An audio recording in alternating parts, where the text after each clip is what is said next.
on the night team, tensions are boiling over at Women and Infants Hospital. Nurses and caregivers are scrubbing in for a fight. And they are voting this week on whether to authorize that strike. The night team's Leanna Folk is live outside the hospital with the latest information. Leanna? Yeah, Dan Patrice, this morning, more than 1,000 caregivers here at Women and Infants Hospital started voting on whether or not to go on strike. The decision, many tell me, they're not taking lightly.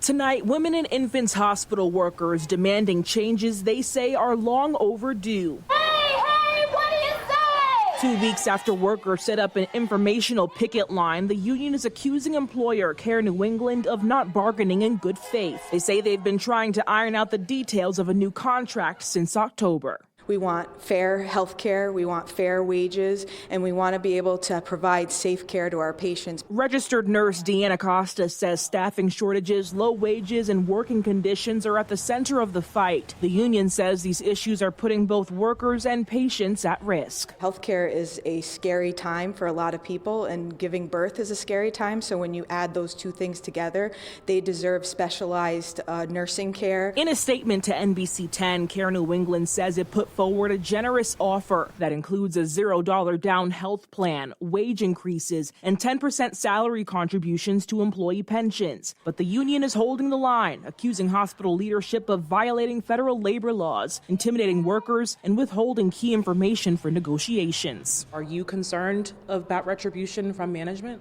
I walk into the hospital every day with the priority of taking care of my patient. And if a manager ever came up to me and compromised that type of care in any way, I would say to them, my priority is taking care of my patient. For Costa and others, this fight is deeply personal. We're working together, but ultimately we want a voice at the table. We want to be able to, take care of ourselves so that we can come to work and take care of our patients.